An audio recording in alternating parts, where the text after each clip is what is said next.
மீண்டும் நீ வேண்டும் கண்மணி பாகம் 12. என்னது ரொம்ப பிஸி போல் இருக்குது. ஆமாம் ஜெனி, திருவிழா வரப்போகுது இல்லையா, அதுக்கான முன்னேற்பாடுகள் நிறைய செய்ய வேண்டியது இருக்குது. பாதைகளை சீரமைக்கணும். அப்புறம் இரவு நேரங்களில் யானைகள் எதுவும் இறங்காமல் இருக்க பட்டாசுகளை தயார் பண்ணணும். இங்கேருந்து மலை கோயிலுக்கு போகிறவங்க 2 நாள் அங்கே தான் தங்கி இருப்பாங்க. அவங்களுக்கான சாப்பாடு, குடி தண்ணீர், இது போல் விஷயங்களை எல்லாம் கவனிக்கணும். கொஞ்சம் பிஸி தான்.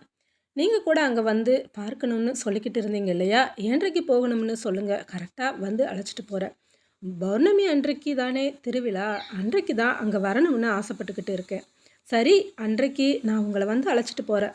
ரொம்ப தூரம் நடக்க வேண்டியதாக இருக்கும். மலைப்பாதையில் நடக்கிறதுல உனக்கு எந்த சிரமமும் இல்லையே. போகணும்னு எப்போவோ முடிவு பண்ணியாச்சு தேவா. அதனால் எந்த சிரமம் வந்தாலும் எனக்கு கவலை கிடையாது. நான் போயே ஆகணும். நடப்பது மட்டும்தான் சிரமம்னு நினச்சி அப்படி சொல்லி இருக்க. ஆனால் நடந்ததோ வேறு. திருவிழா அன்று பௌர்ணமி நாளில் மதியம் 2 மணிக்கு இவளை வந்து சந்தித்தான் தேவா. இப்போ புறப்பட்ட 6 மணிக்கு உள்ளே அங்கே போயிடலாம். நீங்கள் புறப்பட்டாச்சுன்னா போகலாமா என்று கேட்டு வந்திருந்தான். இவர்கள் இருவரும் மட்டுமல்ல, இன்னமும் நிறைய அந்த ஊரிலிருந்து இவர்களோடு வந்து சேர்ந்து கொண்டனர். பேசியபடியே இருவரும் நடக்க ஆரம்பித்தனர். சற்று நிதானமாகத்தான் ஜெனி நடந்து கொண்டிருந்தாள். ஏற்கனவே காலில் முன்பு அடிபட்டு இருந்ததால் மிகவும் வேகமாக அவளால் நடக்க முடியவில்லை. சாரி தேவா, ரொம்ப வேகமாக என்னால் நடக்க முடியாது. நீங்கள் வேணும்னா முன்னாடி போகலாம். நிறைய பேர் நமக்கு பின்னாடி வர்றாங்களே. எனக்கு அவங்கள ஃபாலோ பண்ணி வர்றதில் எந்த சிரமமும் கிடையாது. ஜெனி, ஏற்கனவே நீங்கள் சொல்லி இருக்கிறீங்களே ரொம்ப தூரம் நடக்க முடியாது அப்படின்னு. அதனால தான் நான் உங்கள் கூட வரதான் முடிவு பண்ணினேன். கவலைப்படாதீங்க. இப்படி மெதுவாக பேசிக்கிட்டே போகலாம். ஒன்றும் கஷ்டம் இல்லை. 6 மணி அப்படிங்கிறது 1/2 மணி நேரம் லேட் ஆகும், அவ்வளவுதான். இயல்பாக இருவரும் பேசியபடி நடந்து கொண்டிருக்க இவர்களுக்கு பின்னால் வந்து கொண்டிருந்தவர்கள் பேசியது தேவாவின் காதில் தெளிவாக விழுந்தது. இந்த தேவா இந்த ஜெனியை கல்யாணம் பண்ணிக்கிட்டா நல்லா இருக்கும்னு தோணுது. அந்த பொண்ணு மாதிரியே இந்த பொண்ணு ரொம்ப நல்ல பொண்ணு. பேசுவதை கேட்டதும் அப்படியே அந்த இடத்தில் நின்று விட்டான் தேவா. ஜெனியும் கூட அவர்கள் பேசிக்கொண்டு வந்ததை கேட்டிருந்தால் சற்றே திகைத்தபடி அவனது முகத்தை பார்த்தாள் ஜெனி. இந்த பேச்சு எப்போது இருந்து ஆரம்பித்தது என்று இருவருக்குமே தெரியவில்லை. அதன் பிறகு நீண்ட நேரம் வரையிலுமே ஜெனியிடம் தேவா பேசவில்லை. அந்த மௌனம் ஏனோ ஜெனியை மிகவும் பாதித்தது. ஒரு கட்டத்திற்கு மேல் தாழ முடியாமல் ஒரு இடத்தில் அமர்ந்து விட்டாள் ஜெனி. இவள் அங்கே அமர்ந்ததை கூட கவனிக்காமல் வேகமாக சென்று கொண்டிருந்தான் தேவா. அழைக்கலாம் தான், ஆனால் அழைப்பதற்கு மனம் வரவில்லை. போகும் அவனையே பார்த்தபடி அமர்ந்திருக்க சற்று தூரம் வரை நடந்தவனுக்கு அப்போதுதான் அந்த வித்தியாசம் தெரிந்தது. கூட ஜெனி வரவில்லை என்று புரியவும் திரும்பி பார்த்தான். அப்போதுதான் தன்னுடைய தவறு புரிந்தது தேவாவிற்கு. வேகமாக திரும்பி அவளுக்கு அருகே வந்தவன், சாரி, கால் வலிக்குதா, நான் உங்களை கவனிக்காம நடக்க ஆரம்பிச்சிட்டேன் என்று கூற, சாரி தேவா, ஒவ்வொருவருக்கும் ஒவ்வொரு விதமான எண்ணங்கள் வச்சுருப்பாங்க. இதுக்கெல்லாம் நம்ம எப்போவுமே பதில் சொல்லிக்கிட்டு இருக்க முடியாது இல்லையா. அவங்க பேசினா அது அவங்களோட ஒப்பீனியன். அதுக்காக நீங்கள் ஏன் உங்கள் முகத்தை திருப்பிக்கிட்டு பேசாமல் வரணும்? எனக்கு ரொம்ப கஷ்டமாக இருக்குது தேவா. நிச்சயமாக நான் இதை உங்ககிட்ட எதிர்பார்க்கல. நான் அதிகமாக பேசிக்கிட்டது கூட கிடையாது. I am sorry. நீங்கள் எந்த தவறும் செய்யலையே. தப்பெல்லாம் என் பேரில் தான் நினைக்கிறேன். அப்படியெல்லாம் இல்லை ஜெனி. நான் இனிமே இதை பற்றி யோசிக்க மாட்டேன். சாரி, இது போல் ஒரு பேச்சு கேட்கவும் ஒரு மாதிரி ஆகிடுச்சு. எப்போ இருந்து இது போல் ஒரு பேச்சு ஆரம்பித்து இருக்குதுன்னு எனக்கு தெரியல. அந்த அதிர்ச்சியில் தான் மறுபடியும் எழுந்து நடக்க ஆரம்பித்தாள் ஜெனி. இந்த பிரச்சனைகள் எல்லாம் வராமல் இருக்கணும்னா ஒரே ஒரு வழி தான் இருக்குது தேவா. சொல்லுங்கள், என்ன? எவ்வளோ சீக்கிரம் முடியுமோ அவ்வளோ சீக்கிரம் உங்கள் அப்பா சொல்கிற பொண்ணை கல்யாணம் பண்ணிக்கோங்க. அப்படி கல்யாணம் பண்ணும்போது இது போல் யாரும் பேச மாட்டாங்க இல்லையா. இதை நீங்கள் சொல்கிறது போல் எனக்கு தெரியலையே. யாரும் சொல்லி கொடுத்து அதை சரியான நேரத்தில் சொல்கிற மாதிரி தோணுது. எது எப்படி இருந்தாலும் நான் சொன்னது சரிதானே. இதற்கு உரிய ஒரே தீர்வு அது மட்டும்தான். சாரி தேவா, பேசாமல் இருந்தால் என்ன அர்த்தம்? நான் கேட்டதுக்கு நீங்கள் பதில் சொல்லலையே. நான் கேட்டது ஒன்றும் தப்பில்லையே. கேட்டது தப்பில்லை ஜெனி. ஆனால் எனக்கு கல்யாணம் பண்ணிக்கிற ஆசையெல்லாம் இல்லை. நான் கடைசி வரைக்கும் இப்படி தான் இருக்க போகிறேன். என்னோடய வாழ்க்கையில் இனிமேல் எந்த பொண்ணுக்குமே இடம் கிடையாது. அப்படி சொல்லக்கூடாது தேவா. உங்களுக்கு வயசு ஆகிடலை. உங்கள் அப்பா பற்றி கொஞ்சம் யோசிச்சு பாருங்கள். யார் உங்ககிட்ட சொல்லி இருப்பாங்கன்னு எனக்கு தெரிஞ்சிருச்சு ஜெனி. அப்பா தான் உங்ககிட்ட இதை பற்றி பேசி இருக்கிறாங்கன்னு நினைக்கிறேன். ரொம்ப நாளைக்கு முன்னாடியே என்கிட்ட சொல்லிட்டாங்க. ஆனால் உங்களை பார்க்க சந்தர்ப்பம் கிடைக்கல. இன்றைக்கு தான் பார்த்துருக்குறோம். இதை விட நிச்சயமாக இது போல் ஒரு சந்தர்ப்பம் கிடைக்குமான்னு எனக்கு தெரியல. அதனால தான் சொன்னேன். ஆனால் நீங்கள் சொன்ன பதிலை உங்கள் அப்பா கிட்ட என்னால் சொல்ல முடியாது. ப்ளீஸ், நீங்கள் எடுத்த முடிவிலிருந்து கொஞ்சம் யோசிச்சு பாருங்கள். உங்கள் அப்பாவோட ஆசை நியாயமானது தேவா. அதை நிறைவேற்றி வைக்கிறது ஒரு மகனாக உங்களோட கடமை. இன்னும் கொஞ்ச நேரம் பேசினா போதும் ஜெனி, கல்யாணத்துக்கு பொண்ணு பார்த்து நீங்களே கல்யாணம் பண்ணி வச்சிருப்பீங்க போல இருக்கு. அந்த அளவுக்கு நல்லா கன்வின்ஸ் பண்றீங்க. கன்வின்ஸ் மட்டும் தான் பண்றேன். ஆனா அது உங்ககிட்ட வேலை செய்ய மாட்டேங்குதே! என்ன செய்ய? அமைதியாக நடந்து வந்தா என்ன அர்த்தம் தேவா? மீராங்கிறது முடிஞ்சு போன ஒரு அத்தியாயம். இனிமே அவங்க திரும்ப வரப்போறது இல்ல. அப்படி இருக்கிறப்ப நீங்க ஏன் இன்னொரு கல்யாணத்த பத்தி யோசிக்கக் கூடாது? இது என்னோட பர்சனல். நீ தலையிட வேணாம் அப்படின்னு எதையும் சொல்லிடாதீங்க ப்ளீஸ். அதுபோல ஏதாவது சொன்னா பதில் சொல்ல முடியாம எஸ்கேப் ஆக இத தேர்ந்தெடுத்து இருக்கிறீங்கன்னு நெனைப்பேன். பதிலே பேச முடியாத அளவுக்கு அழகா பேசுறீங்க ஜெனி. இதுவரைக்கும் நீங்க சொன்னத பத்தி நான் யோசிச்சது இல்ல. ஆனா, இப்ப சொல்லும்போது கொஞ்சம் யோசிக்கிறேன். எங்க அப்பா பத்தி சொன்னது சரியானது தான். ஒரு மகனா அவரோட கனவ நான் நிறைவேத்தணும் தான். ஆனா, எனக்கு இன்னும் கொஞ்ச நாள் டைம் வேணும். தேங்க்ஸ் தேவா. நான் நிச்சயமா உங்க அப்பாவ பார்க்கும்போது சொல்றேன். இன்னும் கொஞ்சம் டைம் கேட்டு இருக்கிறாரு. கட்டாயமா கல்யாணம் பண்ணிக்குவாங்கன்னு சொல்றேன். சரியா?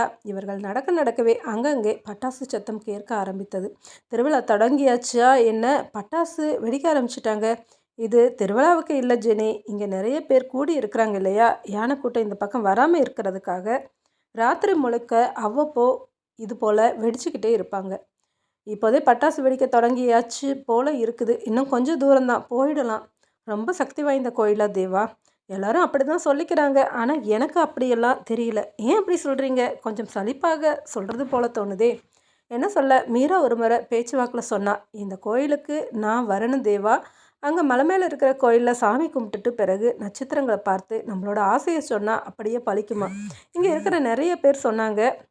இன்றைக்கு நீங்களும் அதைத்தான் அதற்காகவாவது அங்கே வரணும் அப்படின்னு கேட்டுக்கிட்டே இருந்தா. ஏனோ அவளுக்கு வர கொடுத்து வைக்கல. என்ன செய்ய? உங்ககிட்ட நெருக்கமாக பேச ஆரம்பித்த பிறகு தான் ஒரு விஷயம் புரியுது தேவா. நீங்கள் அடிக்கடி மீராவை பற்றி பேசிக்கிட்டு இருக்கீங்க. நான் ஒரு விஷயம் சொல்லவா? மீராவை உங்கள் மனசுலேருந்து கொஞ்சம் கொஞ்சமாக மறக்கிறது தான் சரி. அவங்கள பற்றி எப்போவுமே பேசிக்கிட்டு இருந்தீங்கன்னா நீங்கள் நிச்சயமாக இன்னொரு கல்யாணத்தை பற்றி யோசிக்க மாட்டீங்க.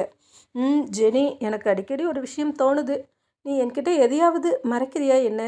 ஏன் அப்படி ஒரு கேள்வி என்கிட்ட கேட்குறீங்க தேவா? நீ இதுக்கு முன்னாடி இருந்த இடத்துக்கும் இப்போ இங்கே வந்து வேலை செய்கிறதா சொல்லி இருக்கிற இடத்துக்கும் 1000 வித்தியாசம் இருக்குது ஜெனி. நிச்சயமாக இந்த மாதிரி ஒரு இடத்துல இருக்கிற ஒரு பொண்ணு இங்கே வந்து இப்படி கஷ்டப்பட மாட்டா. அதற்கான காரணம் என்ன? எனக்கு இந்த நிமிஷம் வரைக்கும் தெரியல. அதனால தான் கேட்குறேன். எனக்கு தெரியாத ரகசியம் ஏதாவது இருக்குதா என்ன?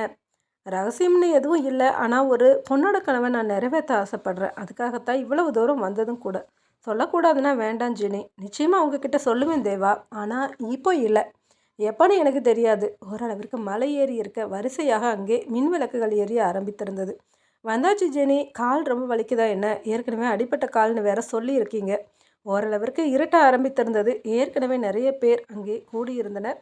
அங்கே கூடியிருந்தவர்கள் பாதி பேரை ஜெனிக்கு தெரிந்திருந்தது. இவளுக்கு அருகே வந்து பேசிவிட்டு இவளையும் தங்களுடன் அழைத்து சென்றனர்.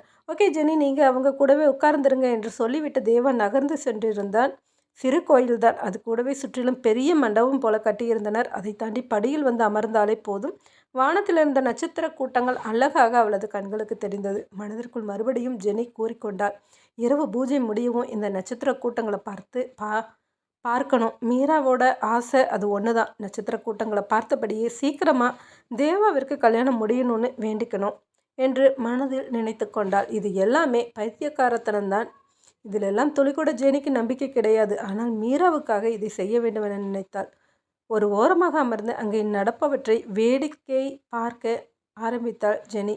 ஒருபுறம் 1/2 மணி நேரத்துக்கு ஒரு முறை பட்டாசு வெடித்து கொண்டிருந்தனர். இத்தனை ஆபத்து இருக்கும் இந்த இடத்தில் கோயிலை கட்டி அதற்கு திருவிழா கொண்டாட வேண்டுமா என்று கூட இவளது மனதிற்கு தோன்றியது. ஆனால் நம்பிக்கை என்பது ஒவ்வொரு மனிதனுக்கும் ஒவ்வொரு விதமானது அல்லவா? இதை குறையும் சொல்லிவிட முடியாது. இப்படி யோசித்து கொண்டிருக்கும் போதுதான் யாருமே எதிர்பாராத ஒரு விபரீதம் அங்கே நடந்தது. பட்டாசு வெடித்து கொண்டிருந்தவர்களின் பட்டாசு ஒன்று அருகில் இருந்த முட்புதரில் பட வேகமாக தீப்பிடித்து எரிய ஆரம்பித்தது. மழைக்காலம் எல்லாம் ஓரளவிற்கு முடிந்திருக்க ஆங்கங்கே மரங்கள் எல்லாம் காய ஆரம்பித்திருந்தது.